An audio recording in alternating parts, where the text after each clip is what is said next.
people still coming Hi in. Hari, how are you? Yeah, Captain Hari, how are you?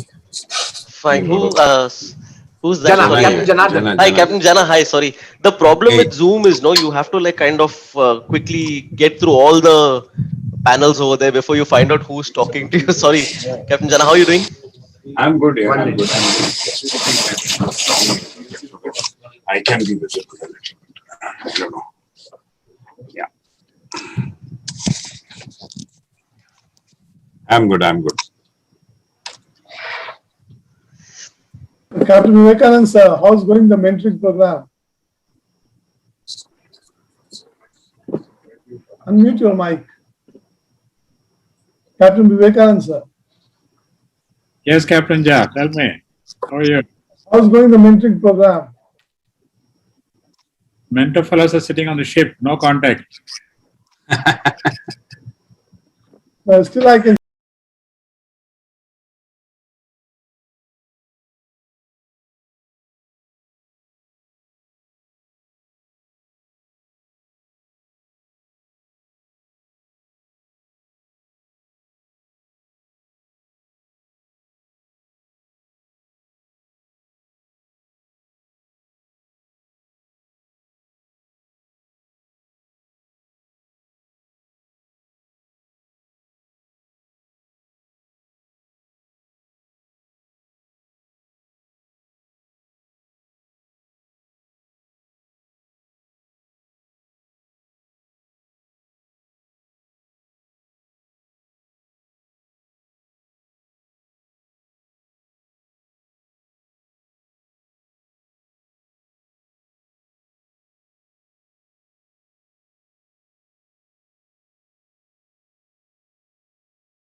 welcome. Hello friends. Captain Jha sir. Starting soon an unmissable live He coverage can't hear here you. on Sailor Today TV. Oh, yes.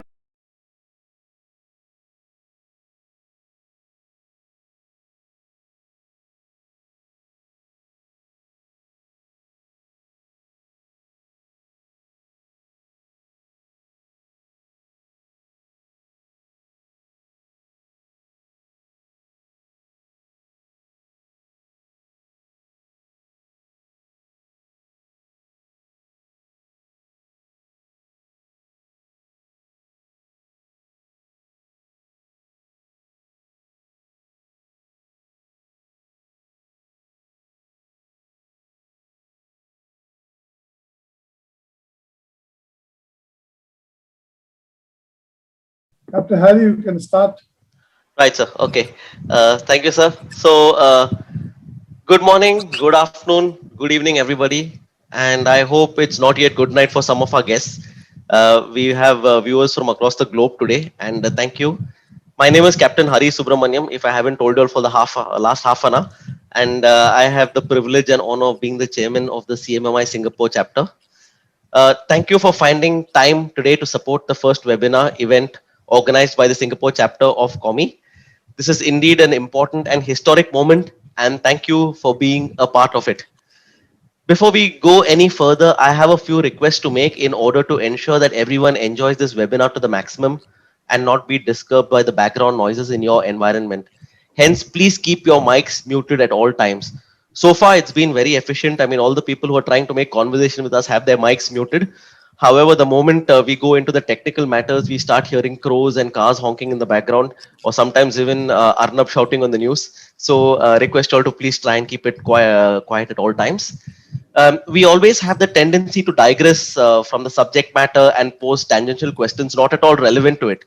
So I request you to please use your discretion on keeping your questions relevant with an intention to learn or possibly share something of relevance to the audience. For the Q&A, we have an allocated session for after both the speakers have finished sharing their expertise with us. So in the meantime, if there are any questions, please feel free to type the question in the chat box, and accordingly, it will be picked up during the Q&A session if appropriate. Again, the caveat is please don't take it personally in case your question specifically is not discussed, as usually we are faced with time constraints. But should there be any unaddressed issues during the webinar, please feel free to write to us, and we will be happy to clarify to the best of our means. Right then, this now brings me to share a few things with you as chairman of the Singapore chapter. The Singapore chapter of the Company of Master Mariners was founded in September 2020. Not exactly a long history lesson, yes, fairly recently, and at a time when everyone was taking a step backwards, the CMMI as usual took a forward step and supported us to start this chapter. We have been waiting for the last few months for the global ecosystem to settle down. That's our alibi for not doing anything for the last few months. To reach some sort of normalcy, and now with the vaccine being rolled out in many countries, there is an aura of hope that things will only move forward from here on. Fingers crossed. And here we are with the first of our events.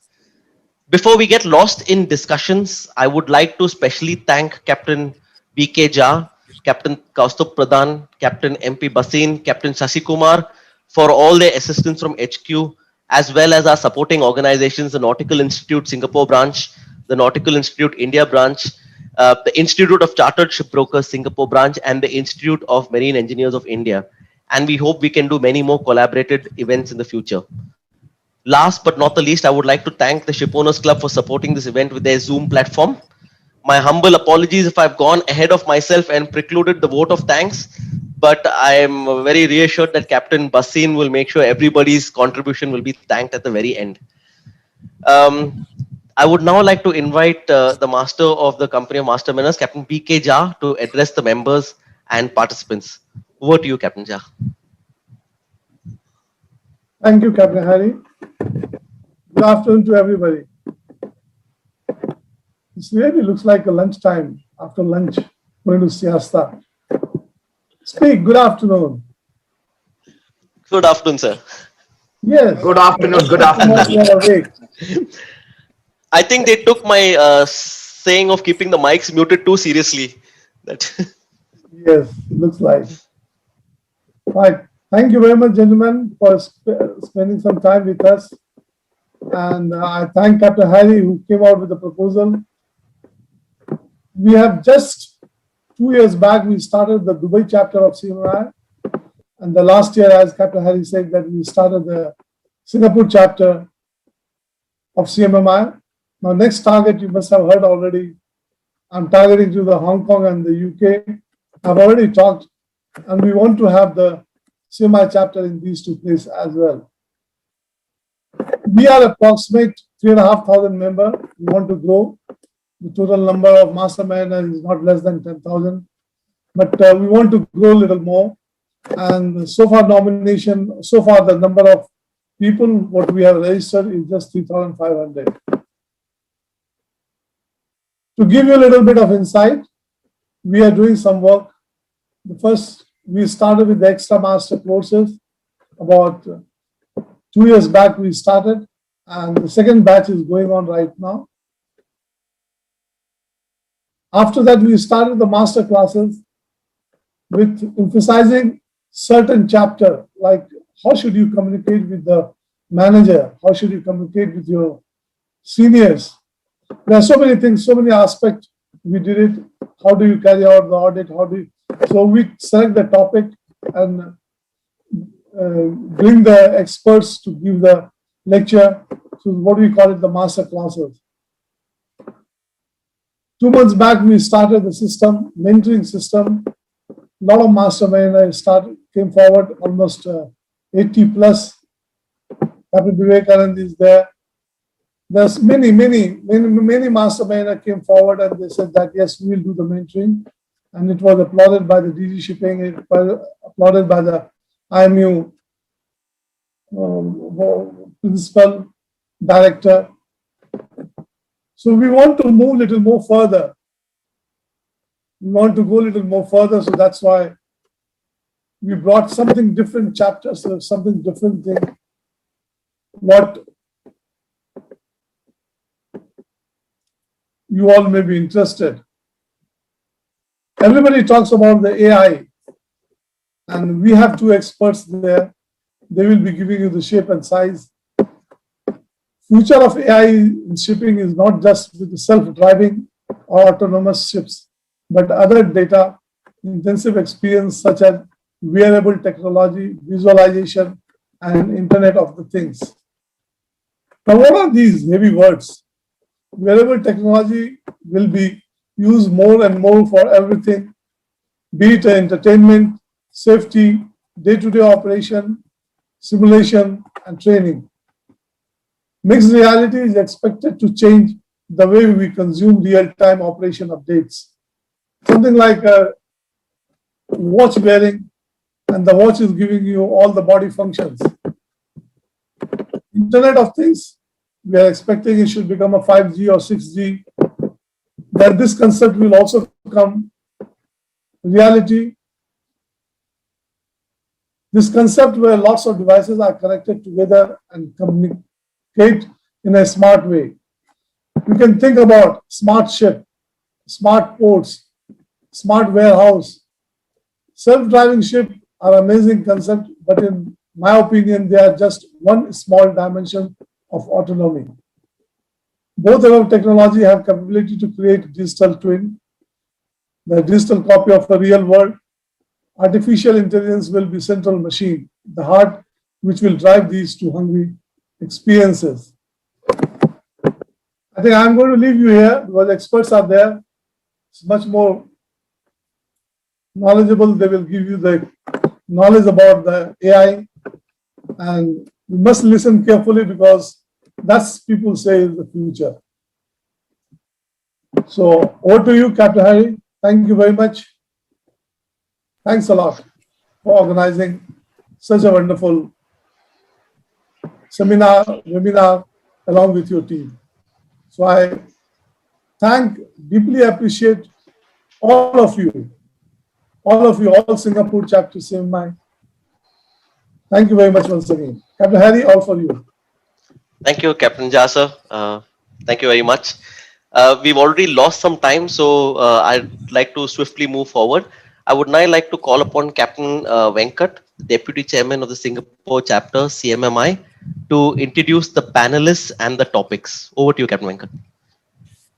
Good afternoon, good evening, good morning to or whichever part of the world you're talking from. So today I will introduce the speakers for the topic of AI, how digitally intelligent is our industry. Rajiv, I will start with him. Rajiv Chakravarti, he's an ex-mariner, a physics graduate with an MBA from Cranfield. He studied law, a part qualified accountant, and now a technologist who runs Arya Associates Limited, which is a technology company based in London. The company has led and delivered several large-scale digital programs for some very iconic projects and big brands. He offers technology solutions for businesses that enable a transition in making the day-to-day work more efficient, cost-effective, and sustainable. Our second speaker of the day is Dr. Piyush Raj. He is also an ex-mariner, a marine engineering graduate from DMET, Calcutta. He has a doctorate in operations research from IIM Lucknow, with maritime operations as his key research area. He heads the product development team at Alpha Ori Technologies, which is a B2B technology company operating in IoT, Internet of Things, ship ERP, and big data science. The company uses cutting-edge technologies to solve real-world issues for every stakeholder in the logistics value chain. This maritime industry is the CMMI is very honored to have both these speakers to giving us their insights into the topic of the day. So I'll hand it over back to Hari to take it forward. Thank you. Thank you, Captain Venkat. And like I said, since we're trying to catch up with time, I'll swiftly take things forward.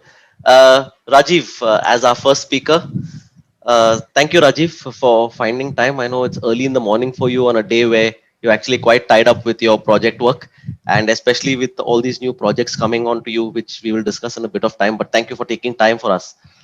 Firstly, I'm very intrigued, Rajiv, of your journey from a mainstream sailing officer, and now you've embarked on something totally different. You've done your accountancy, you've done your MBA, you've done your law, and now you're heading AAL. I think it would be very inspiring us for all to know how and why you've embarked on this path. It would be very good because what has passionately driven you here might be quite the crux of the matter here for you to discuss with us. Over to you, Raj. Thank you.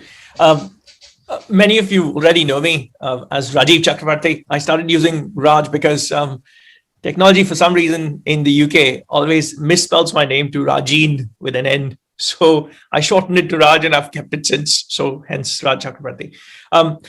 Thank you very much for having me here. I really appreciate the opportunity and you taking the time to come and listen to us talk.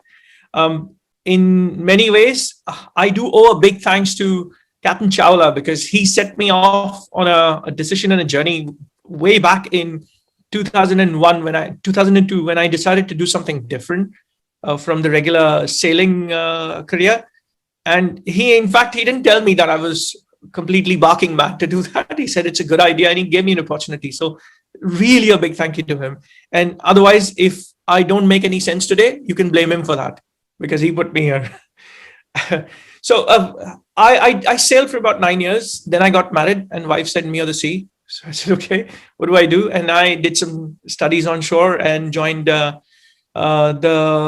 Denham Ship Office. And then from there, took it over for Anglo-Eastern. And then from there, I moved on to CP Ships and then to NYK. But the last shipping job that I did was in NYK and I was reporting to the CEO there of NYK. And we did a massive transformation program on, so for the trailers, on the Roros, you carry those Maffeys where you just take that trailer and attach it to a truck. And the tracking was so super complicated. That was like that one aha moment when you know that something's really wrong here and you can't blame technology for this. And I finished that in about 3 months and we finished it under budget. And our Japanese head office, they were like, whoa, this is a cool thing. For me, it was a completely opposite thing. At that point, I just finished my MBA. So I told them that thank you very much for giving me this opportunity. I really like the fact that you appreciate it, but I think it's time for me to move on. And I did. I just left shipping and joined technology. And since then, I've been working in these spaces. And last 8 years especially has been quite an eye-opener in the way technology is seen. So that's essentially where I come from, and this is how I learned the technology. And all the stuff I learned is mainly because understanding why we're doing it. And what I see quite important in the world of technology is real user needs. So if you think of what you just said for Alpha or E as well, it's driven or real usage of systems. It's a very important point. I mean, that's an ethos I live by, and that's my strongest background in the technology world is it should be technology driven by user needs, not because it's cool tech. And I think that's my passion, and that's the reason why I've made this journey. Excellent. Thanks, Rajiv. Mind the pause. I have to mute and unmute because my dogs also decide to contribute. So I don't want them to take part in this discussion.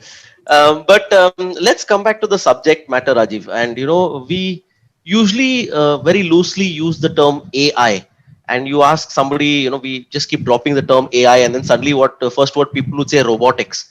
Then if we are some movie buffs, then they'd probably come like this and say probably ET. AI is quite a misconceived term, which I think it's nice to have you all here. But the resilient mariners we take things in our stride. We say we learn things during the voyage.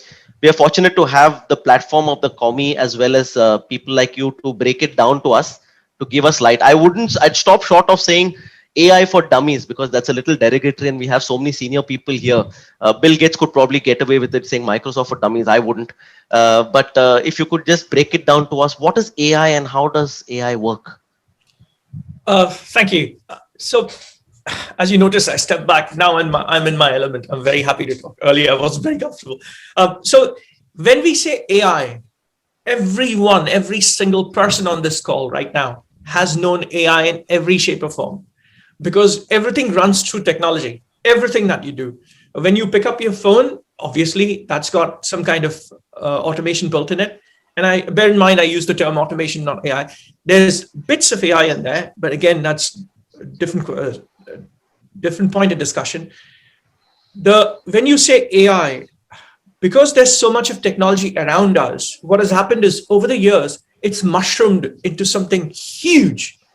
And within that, you have technology, which should be, rather, that's the right term, should be simple and straightforward. And there is technology which looks cool, but it's a big question mark, the purpose of it.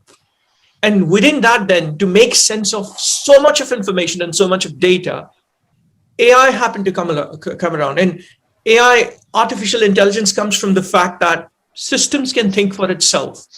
That's a huge statement. This is why when you see a lot of people talking about AI, it's a big question mark. So AI specifically comes from three elements. So you first have data that you get or information that you get around you. So when you go and click something saying it's junk mail, or when you go and watch your Netflix movie and you say like, or you scroll, even something as simple as, especially good example, Facebook. If you go through your screen and you hold somewhere for a little bit longer, they're actually monitoring what we call the pixels. All that is data captured. Now, for a human to sit down and actually take that data and make sense of it is really difficult. So where this went is they said, okay, why don't we try getting programs to understand that?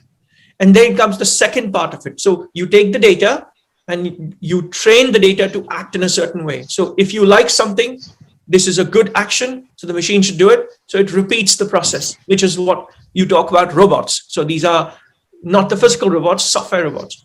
Then there comes the second part, which is where it learns from your behavior. And that's where machine language comes into play. Machine language will then, it does a bit of the former from learning, but the actual play comes into this space where programs start writing programs, meaning they try and understand this. And then comes the third part, is the learning journey, where they call it neural networking, where they start understanding in their own way what works and what doesn't work for you. And the best example in the world, most people have used it, and some people use it cautiously like myself, is the likes of Facebook, where that is probably one of the best things you've got from a technologist perspective. And not personally, I'm not a big fan, but hey-ho, that's a different thing. So AI essentially is nothing but a lot of data taken, then you bring in some predictability, then you start bringing systems which will then do things that a human can't do, and then you bring a third level, which is trying to bring some intelligent understanding, analytics, insights, which humans could have never known. And best example would be, think of your ships now, and ship owners have a lot of different surveys done. And I remember from back in the days, desludging the tank, and then you find out certain things in the tank you never wanted to find out. So if you had a journey captured through different past records to say, if it's this, then it's that, and you go through a whole bunch of images through, for humans to do that, it takes a lot of people, a lot of intelligence, and a lot of manual process in there. You put that through a system, and you could actually say that if it starts there well early into the journey, you can find out that this probably needs a little more looking into, because history tells us that it ends up there, and the system can tell you that. That's proper AI, not something where you put something and it automates it for you. That's not AI, and that's the fundamental difference between AI and automation, like you said, robotics. Right. Okay. Very, very interesting. Yeah, that itself has kind of got me thinking on a lot of things. Interesting. You touched on Facebook. I'll ask you a question a little later. Sure. But you've been involved in a spectrum of projects spanning a range of industries, including shipping, actually.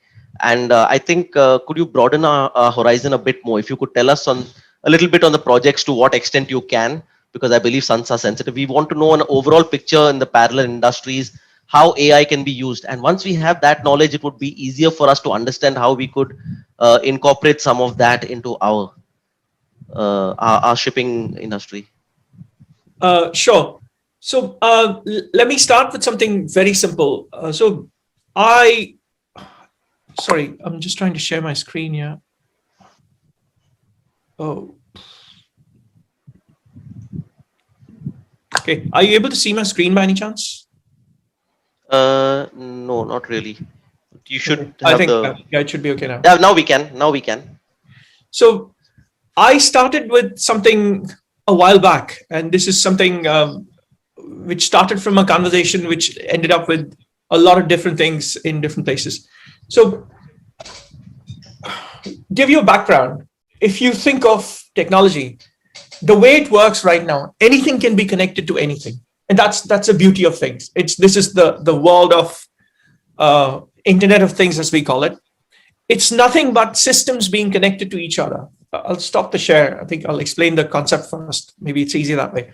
So when you think of, I'll give you an example. So there's a big banking group, and I'm not at liberty to mention their name. And they started as an AI project or ML project, machine language. So sorry, if I keep using nomenclature like ML and stuff, please correct me, because I need to make it plain English. So machine language is different from AI, because machine language is a component of AI. So what we did was we said, okay, there's a banking group, and they are a large group, and they work across the whole continent. And the CIO came over to me and said, can you do something where we can actually tell what are the triggers for recession in this area, given that COVID is happening in our country, in our location? We don't have what you have in UK called the quantitative easing. Over here, government gives us money so we can put money into the system, and they can benefit from that. So I said, okay, so what are you looking for? So they gave me a whole bunch of stats and said, this is what we have. Historically, these are the triggers that told us in the past what causes recession in Africa and so on. So we said, okay, fine. So tell us, as a banking group in this region, tell us what are the triggers we should be wary of. And those are the areas we'll start pushing money in where government is helping us. So it's fine. And we initially took that data. The beauty of AI is you don't need a lot of people. We just had 5 people. So we brought the team on board, and we had one who was a specialist from the company who understood all this information that came from them about how they were talking to people, what the loans were given to, consumer loans, business loans, all the rest of it. And then how these countries behaved culturally. And then on the other side, we had a bunch of people who were techies who could write programs and look at algorithms and do some fancy things in the background. And then we had the real user need is our objective is to find out what is it that causes these triggers to show us how recessions work. So we started analyzing that information, started looking at it. And then we realized that certain behaviors meant that if you put consumer loans in there, that's an amazing thing for them, because that literally pours money straight down into the economy, where people will get the money, people will spend the money. That will create what we call the multiplier effect, and people can have more money in the system. And that helps overcome the next recession that would come or ease it off a bit. Where we were trying to understand that statistic, it just suddenly led into a whole new world. They said, why don't we take this and start creating a consumer loan thing? Now, this in the world of technology is a very common thing. What we built is called the proof of concept, meaning it's just a small mini model which tells us what it can do. It's not built for the real world environment, because real world environment needs a lot more information, and you need to scale that system up so it becomes bigger and understands it better. And it is not something linear.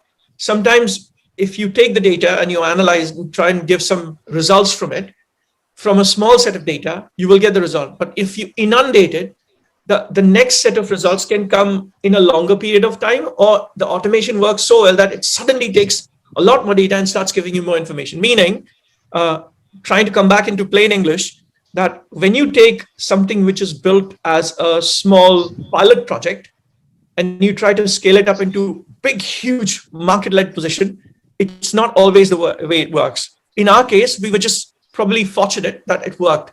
And they had a whole lending product that was created. And out of that, they also ended up replacing a lot of their processes which were manually done. So they ended up automating the entire thing.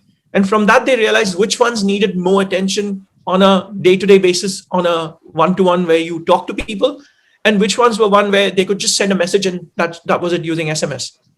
And that just changed the entire face of it. And before we knew it, where we had 5 people doing small work, they ended up replacing a customer service team, they ended up having a loan product, and they did many other things eventually. And that's the effect which brings in automation. And if you think of the same thing in the world of current day shipping, good example is where, so I was talking to somebody who's working with Dubai ports, and they said, tell us what really is the art of the possible, because I don't necessarily build my own platforms. This is the first time I tried to have a go to explain to them, and suddenly it's taken off in non-shipping areas like wildfire.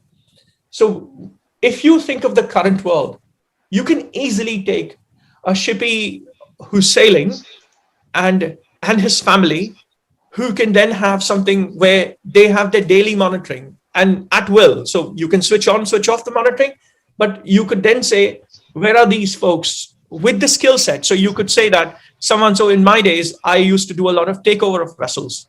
And I was part of the team where if there was a takeover, they'd look for people with past experience. So you could have skill sets associated with that.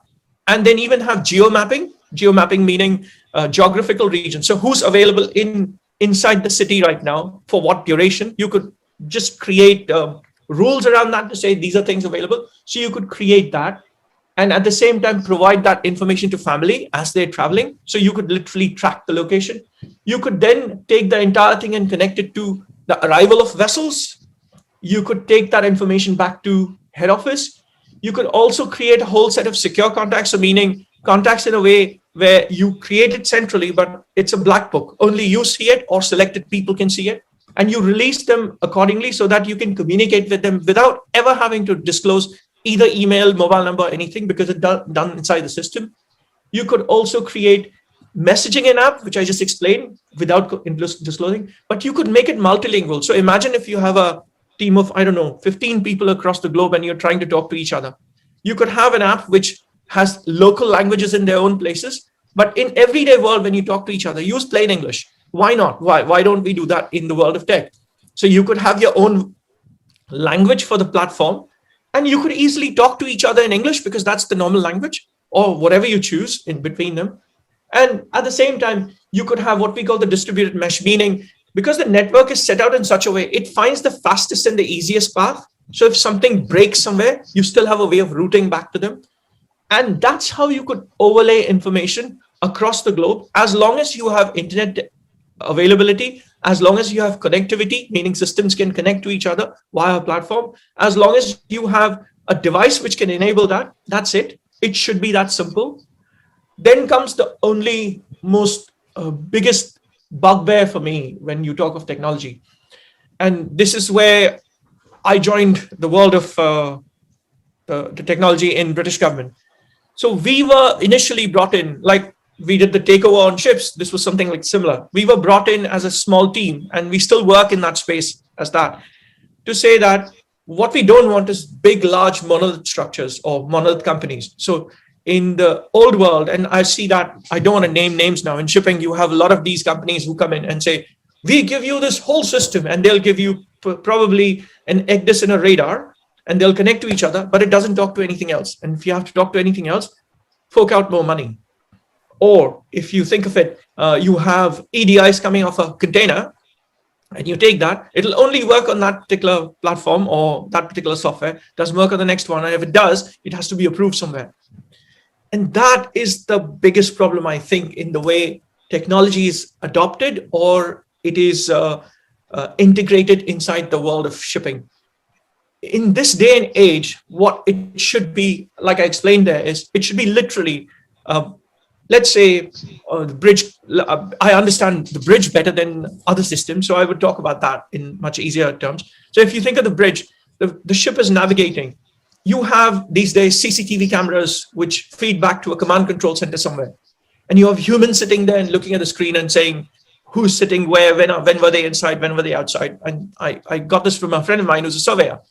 At the same time, you have people going into tanks, and you need to monitor how long they were there, when do they come out.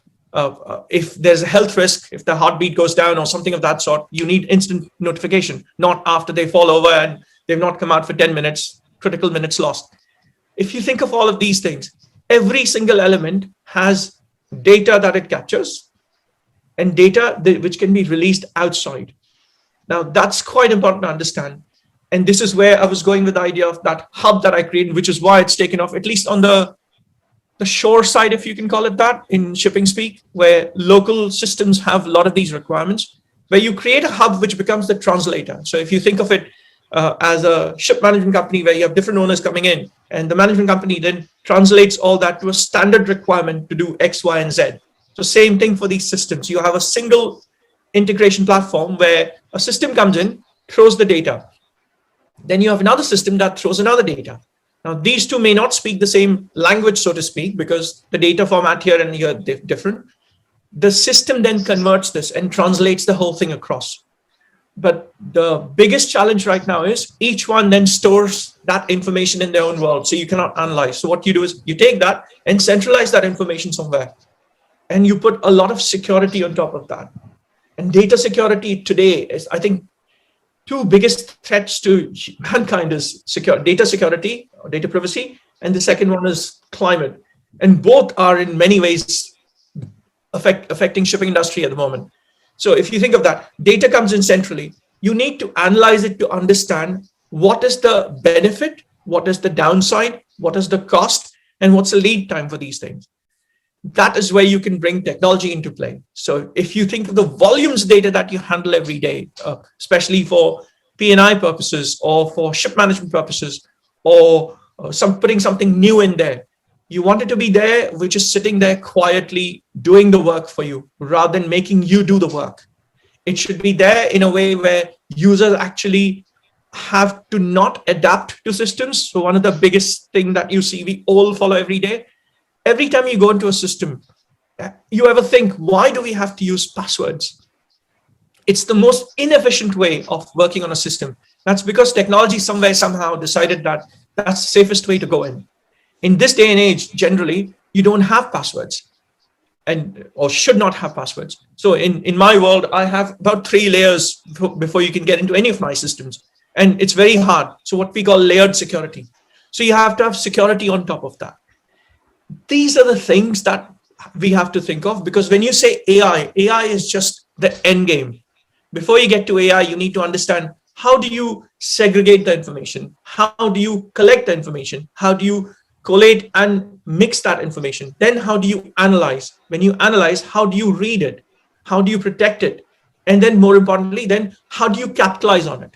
And if you get these components right, capitalizing that investment is really the easiest thing in the world. The most difficult thing is those core components to get them ready.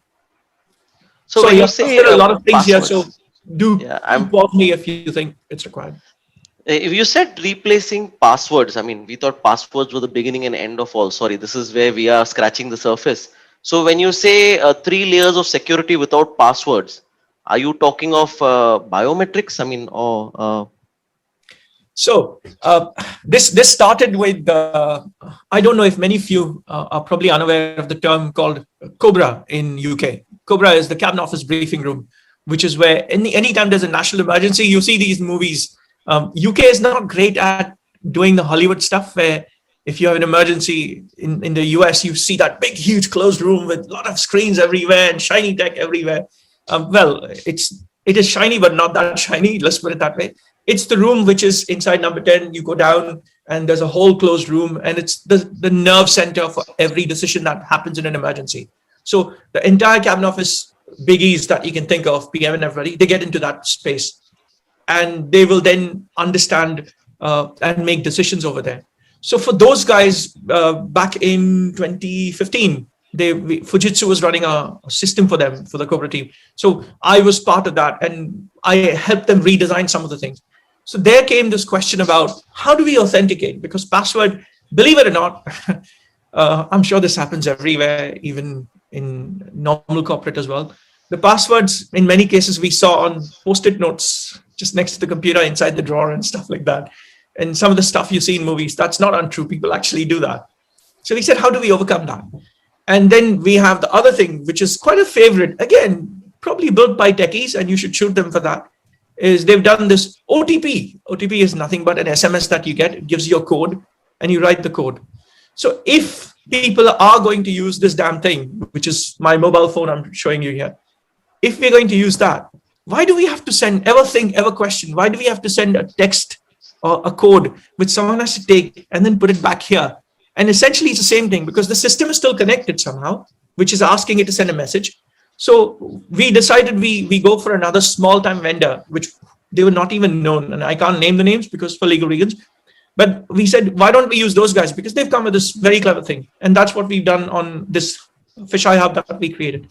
So what happens is you go in and you access the system. So you should be able to use anything you've got. So I've got a Facebook account, I've got an Amazon account, I've got a Google account. Use any of those and you don't lose any data. You go in. The moment you use that, you go in, you basically said that you are who you are. Then it goes and says that for the very first time, I want you to download an app, and over there, just confirm who you are. So it just takes your mobile number for the first time, just to make sure it's identified with a device, and it goes in there. Next time when you log in, all you do is log in, and you go through your Google ID or whatever other ID, just one single point. But then comes the other thing, what we call multi-factor authentication, meaning confirming from different areas which are not necessarily directly connected to say you are who you are. So then on the app, it comes up as, would you like to enter the system? So in this case, if you say, if you're joining the Master Marina website, would you like to approve the access to Master Marina website? That means you have now confirmed you can access it. Why not that way? And this is my biggest bugbear is passwords are by its very nature very insecure, because you can't remember so many complex variations of password. So then people sell other things around that. And that is quite important, is you isolate the entire thing and create the user experience like humans do. It's the same thing as, Hari, can you send me the file in a normal office? And somebody will come back and say, he's asked you for the file. Would you like to say yes to that? And you say yes, and then someone will give me the file. Same thing should happen on a system where you don't actually do adding characters, numbers, and so on. All it says is, would you like to do this? Yes, move on. That's essentially the long and short of it. excellent. Thanks, Rajiv. It's really a lot, I mean, to take in for us as a first timer. I've got one more question for you because we have to be mindful of time. And the bottom line is we want to ask you, is the shipping industry using AI optimally? Because whenever we talk of AI, $1 million is the $1 million question. At least, everything is supposed to be very expensive, no pun intended. But you said a very interesting thing about any tech can talk to any tech. But generally, when we are faced with complex decisions, complex systems, cost effectiveness always is not a best thing, because it's always very expensive. Correct. Interfacing is always the big headache that is projected to us, saying that it's very difficult. Okay, we need class certification and all that on board if it's going to affect anything that is class related, but to get shipboard data on board, and I'm sure I'm biting a bit into Piyush's topic as well. But where do you think shipping is? I mean, why is everything so projected so complex and expensive, and are we using it optimally? So it's not just to do with the fact that it's expensive, because one thing, if I remember, and even now when you see the money slushing around, because my wife works in the banking sector, there's no shortage of money in the shipping sector. There's enough money there. It's one is the skill set. So understanding how that tech is, and in that shipping world, generally old school tech was sold as something which was made of gold covered in diamonds and then put in a corner in a locker, and only if you could have the keys to that, you open that and you see what's in there. That's not the way it should be. Tech should be as good as what you have at home. And that's what the motto we had when we started doing this for the government digital service in the UK. And that was a good learning lesson for us, is why can't you have the tech that you use in your everyday life outside used in the world of shipping? So if you think of it, the journey for a shipping is a ship starts before you arrive to a port. So why can't we send the data electronically, which is then picked up by somebody in port, which is then created? So if you think of it, I tried to put a simple journey for the data here. They end up going into port storage. So you could easily have these RFID tags, probably cost $1 if anything. You could stick that on devices. You could have geo meaning geographical limits. So on a map, you could define, or a port could give us a map and you can upload, because all of them have their own maps. You could upload, you could create barriers which are not visible. So the moment you cross that point, it is known to people. You could have clearance documents put in there. So be it the fact that you need to use secure technologies, you could use anything you want. People talk of blockchain, different story, but there are many ways you could transfer the data across. You could then send it for different purposes, meaning staff arriving, all this. What I'm trying to explain is everything that in this UG journey is here is only about two things, is capturing the data and connecting the data. And that, if you think of it, if you think of the life cycle, you can then see the benefit of it, which means if you've got that information. So for example, if an officer on watch has to do the dead man's alarm, why not give him a variable which is not really that expensive anymore? Especially if you're in shipping, you could create a whole new thing for yourself, approved by authorities, and get it for cheapest chips.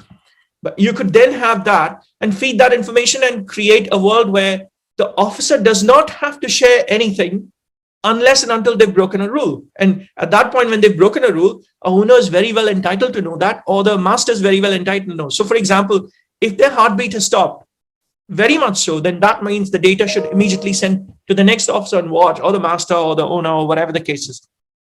You could create rules around that. You can't just open the data. You don't have to open the data. So if you take each of those in its component level, you could easily scale up to something where things are connected, things are used for shipping. And this also then means that you can stop worrying about things that are repeatable activities. So if you think of an aircraft today or a Tesla car, if they can manage the algorithms for managing in a far more complex environment, shipping still, when it enters the port, is in a more traffic environment, but in other places, it still can be automated in a way where it should be. Going back to technology as good as home, what you've got around you, you should be able to use that around you, which means it takes the workload off the staff rather than increase the workload. Make the technology work for you, not have people working for technology. It's a completely different way of thinking. Excellent. Okay. Thank you, Rajiv. It is quite mind-boggling. I'm not going to ask you anymore because this is, I think, biting more than what we can chew at the moment. All this has to sink in, and I'm sure there will be questions later, or probably another day, which I will divert back to you because I don't think I can answer any of these myself. Thank you, Raj. A pleasure. And yes, I think everybody's still getting whatever you said sinking in kind of slowly, but it was really an eye-opener. Thanks a lot, Raj. Again, mindful of time, it is Friday evening for most of us, and everyone's already getting into their plans for TGIF. I would now like to call on our second speaker, Dr. Piyush Raj. And Piyush, we've heard now from Raj, and I saw you nodding furiously because probably it made the most sense to you. He was talking your language. I was just trying to look very important and busy and knowledgeable, but thoda bouncer bhi gaya mere liye. It was a bit of a bouncer. But you have a rich background in AI systems as well as part of the Alpha Ori team. You all are actively providing digitally smart solutions to seagoing ships. Now, Rajiv has broken down everyday life AI to us. Now, we look forward to your talk. Probably, if you could share more specific and tailored ship applications to see what Rajiv has said, how it kind of pilfers down into filters down, not pilfers, sorry, filters down into shipping. Over to you, Piyush. Thank you, Rajiv, for setting the stage. And before that, thank you, everyone in Kwame, Captain Hari, Anil, Captain Venkat. Very pleased to be amongst this elite group. Very nice to see some old friends, Captain Basin, Captain Nigam, Captain Chawla, whom I have interacted earlier. Pleasure to be here. Thanks a lot. Let me try to bring some of the things which Rajiv mentioned about what is being done in shipping currently, and how some of this is already manifesting around us in the shipping industry. Maybe I'll start with a little bit of background from the job which I'm currently doing, and that perhaps will also give you a little flavor on what are the typical use cases which you can see even today around you from the perspective of AI. And as Rajiv mentioned, before AI happens, usage of data in a way that it can help both people on board and onshore in taking their day-to-day decisions. So I'm here to talk a little bit more about AI, but the part which Alpha Ori is doing, I thought it's a good idea to give you a little background of what we are doing, and then perhaps that would set context also for why we are doing this and what part of it could be relevant to all of us here. I hope you can see my screen. Great. Thanks, Hari, for confirming. So Alpha Ori as a team, we are an organization who has come out of the maritime industry leaders and entrepreneurs who understand what are the pain points in the maritime sector. And together with them, we have also looked at combining people from the technology world and people from the academia who continuously guide us from the perspective of what is best in both software technology and hardware technology. So that is where we come from. So while we look very carefully on what technology can do, but we are also very mindful of ensuring that it addresses a pain point in the industry. So that's where we come from. Our journey has not been very long. We have started in 2017, and I wouldn't go into details of it, but over the last few years, we have collaborated with like-minded partners. We have looked at certain bottlenecks, some of them which Rajiv also mentioned, how do different machines and different equipment from different make on board the ship talk to each other. So we have gone ahead to create certain IPs and do our patents, and moved on to then several customers across the globe where we have initially done some pilots with most of them, but over the last couple of years, we have seen that most of those pilots are now converting to fleet-wide conversions. And as we talk, we have more than 140 ships now on the platform, which is expected to reach about 350 ships plus by the end of the year. Now, just reflecting back, and again, it was good to talk during those first half an hour, and I was smiling also earlier because we were trying to relate to it from our personal experiences, be it on how we deal with many things around us, our day-to-day interaction with our social networks like Facebook.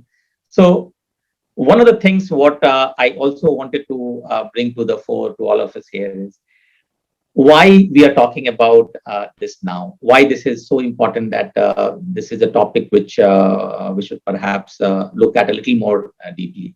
So the analogy is, and I'm just going back because the mobile phone analogy was discussed earlier this in the chat. Before 3G happened, you would see that we were using, and if those of you remember the Nokia and the Motorola's, which were primarily devices for our calling and texting. But then 3G happened around us, and then suddenly we saw a lot of applications got created. iPhone came into existence, and then in our personal spaces, things changed around. We started to do a lot of things using our mobile phones. We started to do banking, we started to do our travel bookings, and that has become now a part of life. Something similar is happening in shipping around us. So if you look very carefully around you in last 5-7 years or so, you would see that the VSAT capability is increasing at a very rapid rate. So when we started following this, and this trend was created by another party, we looked at that over the next 10 years, it is going to increase multifold. And when we look at where we are in 2021 compared to the 2015 estimates, we are already exceeding what was predicted for 2021. So what it means is similar to what you faced in your personal life spaces when 3G came and a lot of data became available, easily available, a lot of applications, it was easy to run. You saw the change happening in our social behavior and the way we do things. The same kind of thing we are seeing in shipping now. One of the primary constraints for the way the analog way of operation is because we do not have the data easily accessible and at the frequency which we like to from the ships available. And that is going to change, which is already changing, but it's going to change many folds in coming years. The second key force is also the enabling technology. You know, in last, say, a decade or so, the way the cloud technology has matured, it is possible for us to process large amount of data and make it available securely in a way where people can use it at any location globally, including on board the ships. So that earlier was limited to, say, having a computer on board or ashore or in your maybe a few parallel machines running, doing some number crunching. But now with the maturing cloud technology, the amount of number crunching and calculation which you can do is simply mind-boggling. And that is something which is now leading the path to where first we see the shipping slowly moving to digitalization, and then the AI getting applied in shipping as well sooner or later. And just to put this a little bit in perspective, because we also talked about the moment you start talking about data and machine languages and the machines learning, and then the neural network and the artificial intelligence learning by itself, you start thinking of autonomous operations. But as we know, from the shipping perspective, there are a lot of steps which needs to be done before we can reach to a stage where we can think about autonomous shipping. Because while we think of ships, you have to think of people who are in insurance, in statutory and regulatory roles, The fundamental question, if you have decisions being taken by some of the ships autonomously, and if on some of the other ships you still have a master who has the final overriding authority, how do you create an environment where they can exchange information with each other? So there are steps before we can talk about or do autonomous shipping. And I'm not talking about coastal shipping or shipping which is run using engines where you have battery propulsion. I'm talking about commercial shipping as we know it, a transatlantic voyage running on heavy fuel, meeting all the requirements, run by the insurance, run by the ship managers and insured by the insurance companies the way they are. Still some time away, but the journey which is starting now, as you would see, there are certain steps which has already been covered, but we still have a few more steps to take. And here the global community participation would be required before it can finally happen in commercial setting. And then, coming to the question why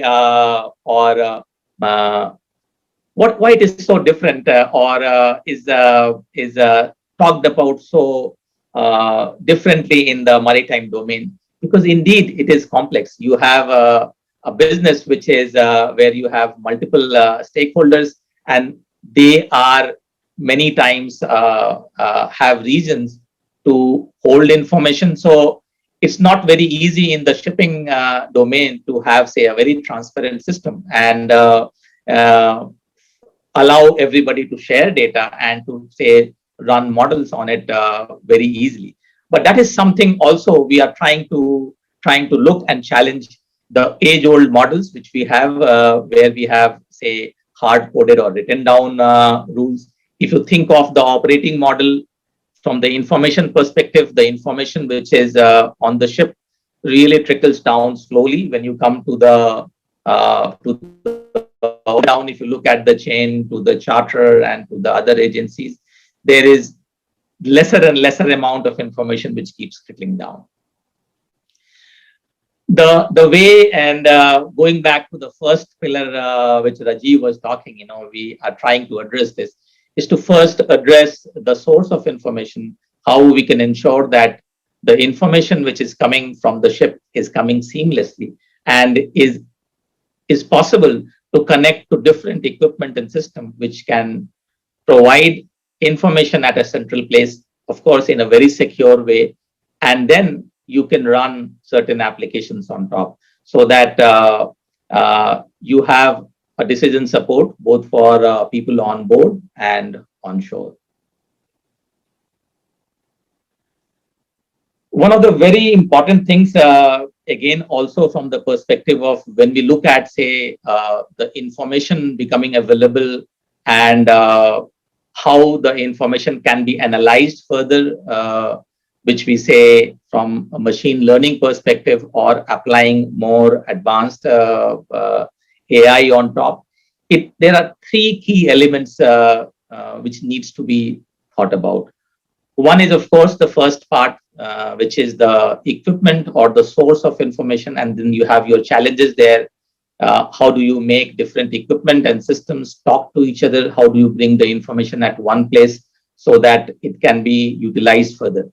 But from the perspective of making it work in your current business environment, the second part perhaps is very important, where we need to look very carefully how the systems which are being enabled or created using the technology by combining information coming from the ships are able to replace some of the existing processes. If it is not possible to, say, take off 3 hours of work from, say, the vessel's master by providing, say, a software on board which can reduce these 3 hours to 1 hour, it is very difficult for any new technology or AI, however smart it is, to be accepted. So one important thing to do is that we have to be careful that whatever processes we include it should be able to replace every 3 hours by at least 1 hour. Then there will be interest and people would be able to relate to it and see what is the use case for taking data and AI in shipping. And the third and very important part, the human factor. All of us have been there, have been on board ships, and changing to something which we have not been doing for many years is not easy. So that's the third element which I feel is very important if we are thinking of making the shipping operation a little more acceptable from the perspective of technology, and they being a little more adopting the AI and the technology, other features which you're talking about. And then finally, before I go and show how we are trying to do it, maybe a live demo of how we are trying to do.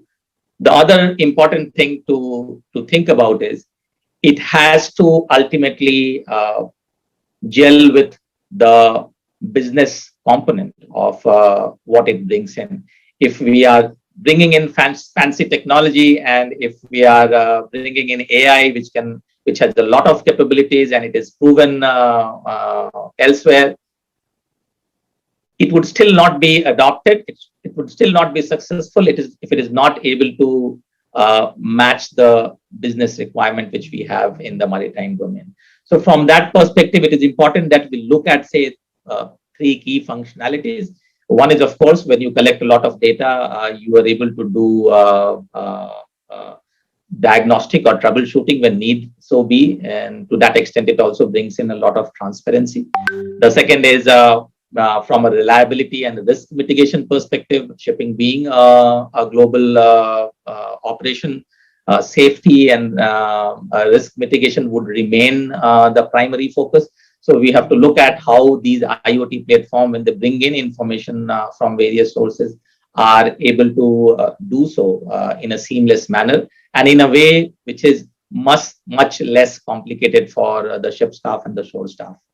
And then finally, the commercial part. It is required, or it is imperative, that it is able to provide some saving, either by reducing the cost itself or by improving the revenue, so that you still have a use case. And this is the place where you have a possibility of a lot of applications, which could be analytics based, which could utilize data coming from ship with third-party information from the makers, and which can provide real value of dollars to the fraternity. I will stop on the presentation here and then perhaps show you what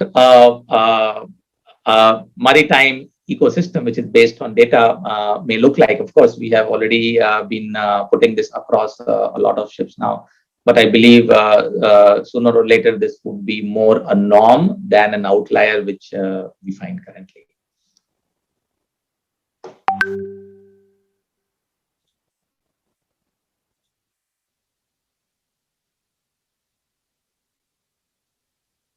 So let me try to see if I can move this a little bit. Yes, I can. So what I'm showing you as of now is a demo version of what a smart ship screen looks like for a given number of vessels, 4 in this case. And please do not worry, these are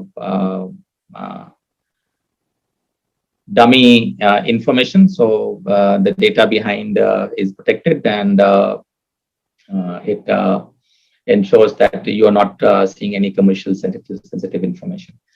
So the focus here is that at one shot you are able to see where your assets are, while a lot of things are being done at the background. You can quickly have a look at what is the health of the assets by just looking at the color. If everything is fine, they show in green color. But if something is not right, you have a notification pane here dropping down. And then depending on the severity of the notification. You can see alarm, warning, caution, classification of that particular notification. Then also on this page, you would see there are various overlays which are from the perspective of providing you a quick understanding of how has been the wind, temperature, pressure, current, and this is a room full of masterminders. You can assume just by looking at this information, you can have a lot of insights into what you can or cannot do. Similarly, we talked about geofencing a while back. We also have here different other types of overlay where you can do overlay of a time zone or overlay of traffic. This is coming from the AIS information. Of course, it updates every once in a day, but it gives you the quick idea of what is happening around you for similar type of vessel. And there are also overlays here for the statutory and regulatory requirements, such as if your vessel is going in a ICA NOx area. And Venkat, Rajiv, you're mentioning about geofencing capabilities, and that's what exactly has been done. There are maritime regulations which require when the vessel go in a specific area to follow certain requirements from the vessel perspective in terms of what fuel they can burn and what they need to do in terms of operation. So it's easy to include these information on top and provide a decision support in terms of either a notification or a guideline to the seafarer on board and to the shore people what they need to do. Then on the left hand side a little bit, and that is where I just wanted to touch briefly on the topic what we are also discussing. When you look at these alerts or notifications, these alerts and notifications are not simple replication of what you see normally on board, that when a parameter goes beyond a certain level, you get an alert. These notifications are also looking at what is the working environment around you. So for example, in this case, it is giving an alert for exhaust gas temperature being high, but it is saying exhaust gas temperature high with respect to the load condition and air inlet parameters. We all know that, when the ship is operating in, say, Red Sea versus North Atlantic, the operating environment is not the same, and that reflects in the parameters which you observe on board the ship. So the idea here is the system at the back end is able to understand by looking at the data over a period of time how the certain variables which are critical to monitor are impacted by these environmental parameters, and basis that it provides you an alert. And to that extent, this is able to provide you an indication much earlier than what would be provided by the equipment on board. For example, if you look at the same exhaust gas temperature from the equipment provider, you will have perhaps a single value 400 degrees centigrade when you will get an alarm. But what the system is able to do here, it is identifying that 400 degrees centigrade is perhaps corresponding to 30 degrees centigrade seawater. And if you have the seawater which is at 8 degrees centigrade, perhaps 360 or 370 is already bad, and you should start looking at it. And to that extent, it is giving a leading indicator to people, so that much before a failure scenario can happen, you can actually go and take an action. There are, if I go at the back end, this also manifests into more detailed overview of every single component you have on board. And you can look at the critical component and see that for any given equipment, what is happening at the back end. So for example, in this case, it is able to say that a particular critical component is having a low remaining useful life. And if you want to go further deep inside and see why this is happening, you would be able to go inside and see what are the contributing factors for such an alert to come.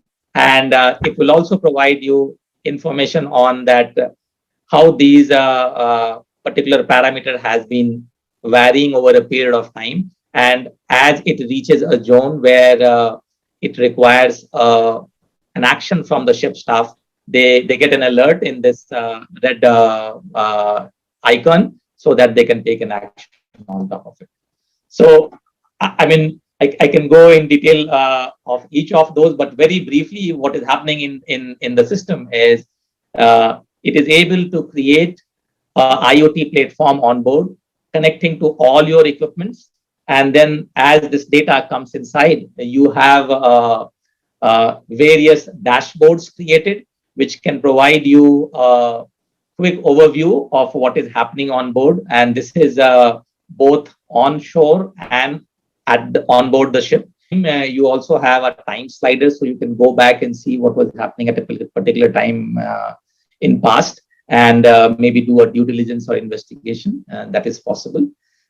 For all the data, what you saw coming from these equipments, there are simple dashboards which are created, such as a charter party dashboard here, which allows you to see that if each of my ships in a very traffic light manner is complying with speed or consumption criteria, and if the contributing parameters are also within range, for example, the wind, wave, etc. And you can look at from the perspective of what is happening now versus what is happening day on day. And at any point of time, if you want to drill down, you can always click on one of those ship icons, and you can further see what is happening inside the ship. From a diagnostic perspective, from the perspective of setting up what benchmarks do you want, or from the perspective of whether at the end of the voyage you want to have the weather information coming from hindcast and from your shipboard anemometer, if they are matching, and if you want to submit it to for say comparison with another third party. So all these kind of things are possible. And similarly, when you have data coming in this fashion, you have other low-hanging fruit also here. Let me just quickly show you, like reports. You can quickly configure different types of report, like your performance report, your noon report, and then the ship staff doesn't need to anymore go and keep logging this information. It is automatically taken, and you can also use it for multiple purposes. And of course, you can include here what we have done is a possibility of master or a chief engineer editing this information. But if you do so, it would keep an audit trail and identify who had changed and at what time it had been changed. So yeah, I would stop here, and I can of course go on to many other details of what we are doing. There's a host of applications here which can be used, and these are ranging from creating cases which can do with which you can do with the equipment makers, or the ECA application for a more statutory and regulatory perspective. But maybe I'll take a pause here and look for questions, anything which the audience may have. Excellent. Thank you, Piyush. Really kind of drilled in detail. Actually, it's nice to see it take shape this way. We are running out of time, but we're still there. Of course, we have our favorite Q&A session. So I would now like to invite our CMMI Singapore Chapter Secretary General Captain Anil Tejpal, who would now lead the Q&A session. Anil, there are some questions in the chat box, some very passionate questions as well. So all in your capable hands. I can help, I can assist if you require, but all yours. Yeah, thank you very much, Captain Hari. And of course, thank you to Mr. Piyush, Dr. Piyush also, and wonderful. I can see innovation going further, and we can see what's going to happen in the next 20 years. As they say, Google is still taking another probably few years to get the autonomous car. It took 20 years. I'm sure we are not looking at an autonomous ship within the 20 years. That's what I feel. It may be faster, nothing like it, but I do not see it coming in 20 years, at least that thing. But we see technology definitely taking over a lot of things and benefiting the shipping industry. There are some questions, of course. People say, number one is AI going to replace human being? I mean, is there training going to be happening? Is the armed army going to be affected with this AI? People are going to lose jobs. There are lots of questions. So my first question would be, do you think that this, of course, I can see AI benefiting shipping, but is the people on board going to really benefit from this AI? That's what I want to know from you. Or people want to know from you. What would be benefiting a simple seafarer who's on board, my master on board, or a chief engineer? I mean, is it going to replace them? Is it going to help them? What is it that we can expect from this type of technology from Alpha or Relay? Rajiv, you are about to speak something. Maybe you can go ahead first, and then I'll add to it. Thank you, Piyush. From a ex-seafarer perspective, I think before we ask if AI can help them, I think we should be asking the question, what can AI do for me? That's the more important question, because you should ask technology to help you in a way that it actually helps you, as opposed to throw something at you and you have to then learn the complicated environment. So there are so many examples. You could have a wearable where you don't have to start logging everything everywhere. The device or the technology around you will do that for you. You don't have to monitor how much time you spent on the bridge, or you don't have to spend time collecting data across what we call telemetries across devices on the bridge. You should not have to actually go hang off a Jacob ladder to get an accurate draft. You shouldn't have to climb the mast to find out how much of dirt is sitting on the radar, because systems can actually tell you what the level of maintenance is. You shouldn't have to go and take a sounding device and lower it down and clean it with a dirty oil or dirty water like we used to get an accurate sounding. You don't even have to go down to the tank level or the deck level to do that. These are things that automation can bring for you. And then comes the big question is, what if it fails? Well, what if it fails? I'll give you a good example. If your GPS fails, how many times, tell me honestly, from all the captains, how many times have you actually taken a sextant and taken your navigation using a sextant in real life? There are very rare examples. You can literally count on your fingers. So there should be backup systems, no doubt, but backup systems are there for backup. The first backup would be calling for remote help in a way that these can be fixed. And when they're at software and technology level, they can normally be remote connected and looked at from that perspective. And for that duration, you can always have manual control. Yes, I agree. Yeah. And that's why I saw in Piyush's presentation that his number 3 is the command control center, and where I think is the next stage where shipping is going to come to. I have read many companies are already doing that or started doing that in some form or the other in a nascent stage, but that is already coming across. So Piyush, if you can just throw a little bit of highlight, what would it benefit the people on board? Yeah. So, when I think of this question, and of course, we are working with technology, and Rajiv, you have more exposure to it. Fundamentally, when you think of, say, replacing a person, you are looking at replacing those 5 basic capabilities which you have of seeing, listening, touching, your 5 basic capabilities as human being which we get. And if you think from the perspective of what technology can do today, is still very little. You can do something about seeing. You can do something about listening. You can do something about touching also maybe, but still far away from combining these capabilities into one. And so I don't think why I'm giving this reference is that it's going to happen immediately.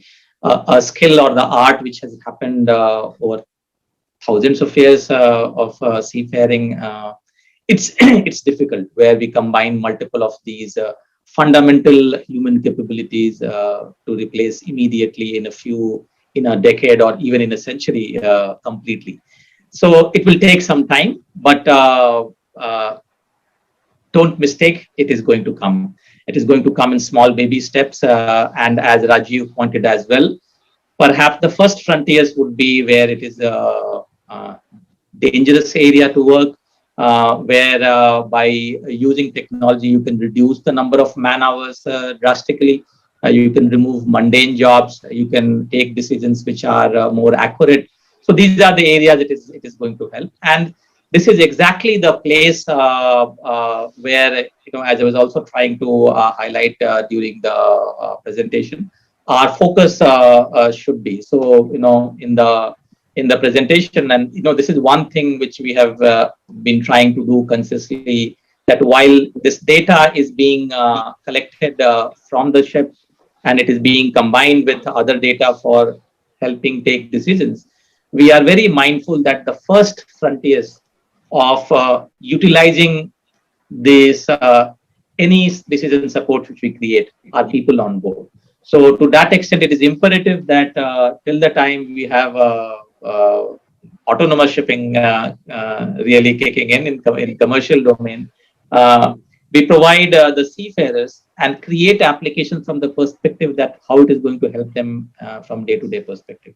Simple things which are like we talked about e-log, or from the perspective of reducing navigational risk, or how they can optimize fuel consumption. They will go in a long way, both from the perspective of adaptability and helping shipping companies, embark on this journey sooner than later. So if I may jump in over here, Anil, sorry, family problem. Yeah. I can't keep butting in. Yeah. The intention right now of AI is actually to assist the people on board, not take over their jobs. So more of it helps assess, collate things which are not feasibly possible to do with one or a few human beings in a lot of things. So right now it is not envisaged as replacing people. Am I right? It is just assisting people. I think how far the shipping industry wants to replace the decision making system to this lies on how far they want to take this technology, isn't it? I mean, as service providers, I don't think you all wield that that control on to how, to what extent this can replace people. But the intention right now is only to help and assist. Am I right? That is correct. That's the starting point. And Rajiv, you want to add something?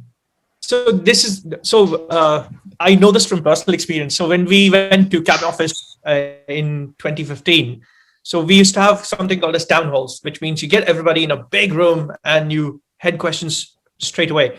And there we had civil servants where we were trying to take on-prem systems away and put this on the cloud. Cloud is where everything sits in a different place and you don't own the place where you keep your computers and your servers and the rest of it.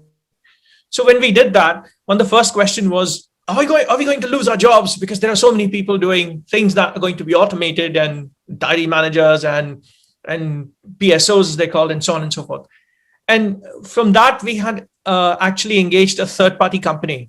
And it was amazing that if you go online, you'll see that if you just type, will AI take away my jobs? History, if anything, tells us that technology generates no jobs. It doesn't take it away.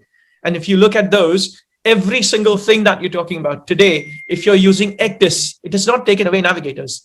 If you look at radars, ECDIS and VHFs integrated, AIS integrated, it's not taking away jobs. If anything, it makes it more efficient. And efficiency is the key there. And what then it does is, in addition to that, it starts creating an industry which is required.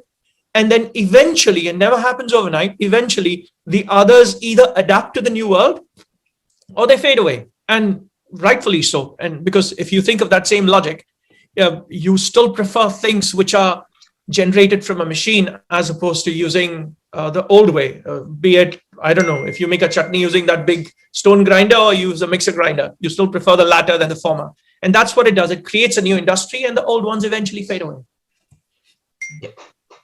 Yes, there's one more question which has come up. I think with time, we will probably have to see how many we can take, is regarding the training for people for using this technology, Piyush.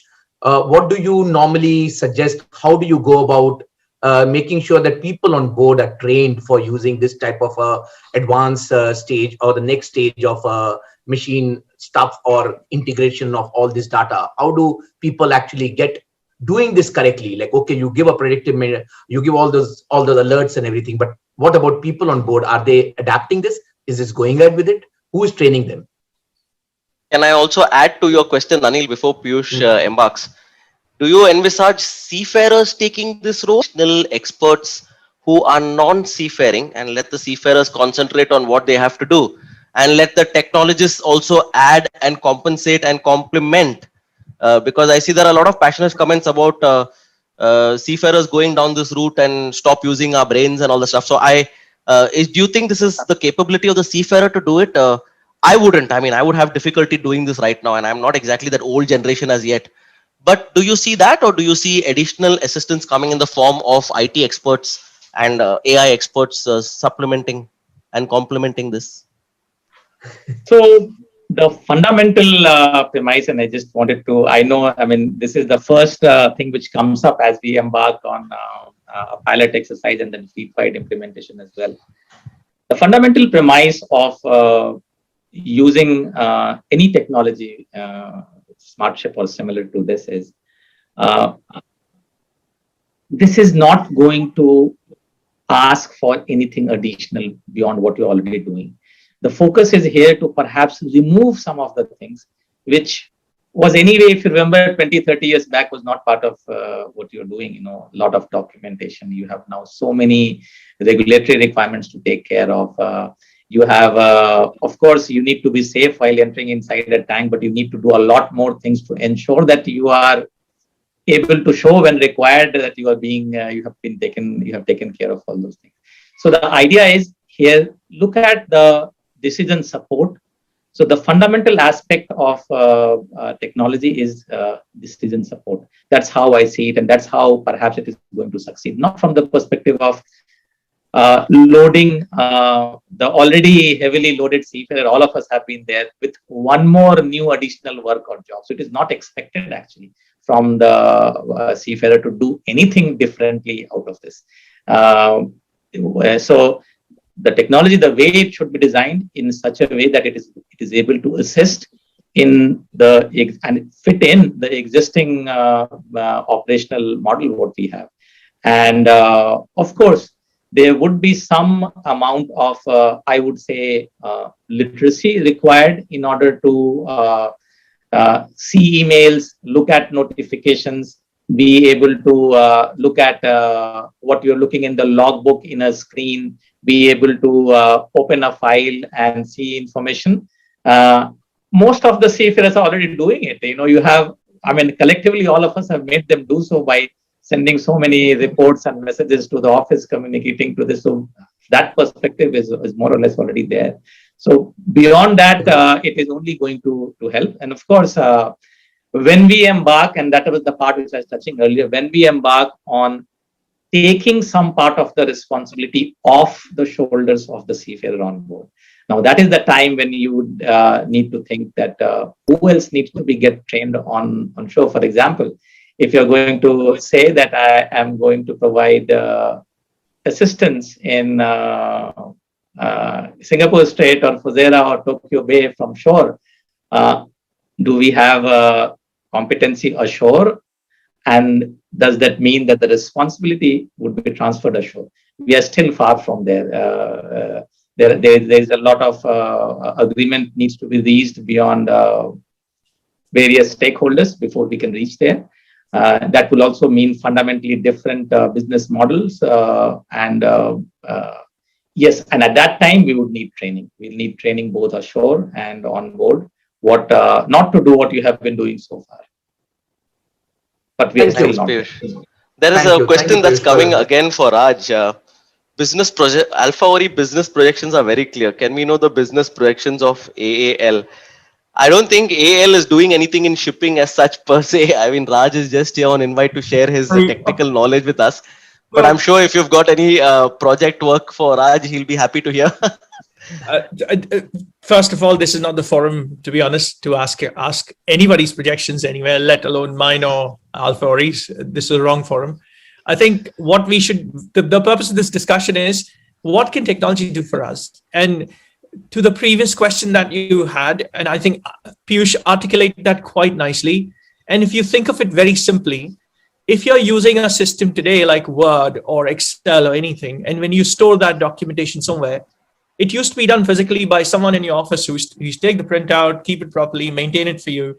And that is now replicated in the digital world. So we are replicating behaviors, which means that when you're managing something worth millions and hundreds of millions, millions used to be when I was a seafarer 20 years ago, now it's hundreds of millions worth, then it's only fair that these are expensive equipment affecting environment, affecting lives. So you will have to have some training. And I think from there, it will augment, and that's the important word, not just assist, augment your efficiency and not actually take anything away. And if it's taking anything away and making you do anything extra, that means you really have to question that technology. Thank you. That's right. I thank you for that very clear explanation, Raj. I agree to that. Like, I mean, I at least personally agree. Of course, there are people who will have views, but yes, going forward, technology has to actually support the human being. So over to you, Captain Hari, now, since Yep. I can see people are already seeing their watches. So I think time for you. Yep. I think their wives must be calling. Aaj dinner ke liye kahan jayega?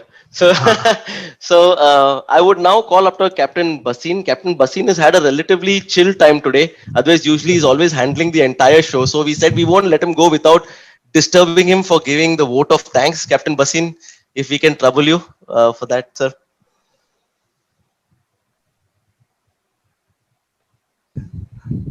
Yeah, thank you, Hari. Actually, when this projection came from Singapore that they want to conduct this, we were all overjoyed. You know, such a apt topic and excellent speakers, and it was their show. So we requested Captain Hari and Captain Tejpal that we are just the backdoor motivators and support, but they have roped us in. But anyway. So I'm very happy to propose a vote of thanks for this very successful event. Our CMI Master, Captain B.K. Jha, CMI office bearers, respected warden, CMI chapters, various chapter chairmen, members of the shipping fraternity, and all participants. First of all, I would like to thank Raj Chakravarti, owner of AAL, taking time out and participating in today's webinar, giving insight, as per my understanding, into the artificial intelligence, what actually it is, and the variety of application in other industry, shipping as well, in everyday's life. Thank you, Raj. Our sincere thanks to Dr. Piyush Raj, my very old friend. He's the head of product development for the Alpha Ori Technologies. He gave us the insight in actually existing AI solutions, platforms that they provide on board ships. He gave various examples and how it has been done, and also the scope of these applications that can be improvised and enhanced. So it was very, very interactive, very good. I also liked during the discussion, the point came up that is the AI or ML going to replace? And I like the word what both the speakers said, it is going to assist the seafarers. Future, of course, technology is going to come in each and every field. We have seen it in our lifetime. How from the logarithm table we have gone to the computer calculators and now scientific calculators and many future things. I'm just giving a raw example. So that is the future. What needs to be done? To accept it with as much as possibility as possible. I would like to thank Singapore CMI Chairman, Captain Hari Subramaniam, for conceptualizing and organizing this excellent webinar. Our sincere thanks to Deputy Chairman, Captain Venkat, for introducing the speakers and proposing the webinar. I would like to thank Singapore Chapter Secretary, Captain Neil Tejpal, for deftly handling the question answer and bringing the very much needed interaction through the questions from the participant. And that is the key. You know, once you have attended any webinar, when the participants start putting questions, and that is the key. That is where the interactions happen and one gets more and more out of any session. Our sincere thanks to the supporting associations, namely Institute of Chartered Shipbrokers, Singapore branch, the Nautical Institute, the Nautical Institute Singapore branch, and the Institute of Marine Engineers of India for their wholesome participation and motivation. You know, the support from such well-known association is a very, very good motivator for all of us. I would like to thank the media who have extensively covered the event, including all CMI events, CJOB, Marex, Bhandarkar Publications, Sailor Today, Sagar Sandesh, Maritime Destinations, Waves, and many others. I just named a few. Special thanks to Captain Nangia of Sailor Today YouTube to make a live presentation through Sailor Today TV. As no program can become successful without the solid background support, I would like to specially thank our CEO, Captain Sachi Kumar and Sudhir Palkar for timely support behind the scene. Last but not least, we thank all participants. And I just want to mention one thing. If you have all noticed, Captain Hari, Captain Tejpal, Captain Venkat, all of them have got a back screen, a same screen, the company of Mastermind. It is really good to see, you all three of you as a Singapore chapter projecting the combined back screen. It was really lively and very well done. Thank you, everyone. Thank you, everyone. Thank you, sir. Thank you, everyone. Thank you. Have Thank a you very great much. evening Thank and a you. great weekend. Thank you, everyone. everyone. Thank you. Thank Thank you. you. Thank you. Thank you. Bye. Bye-bye.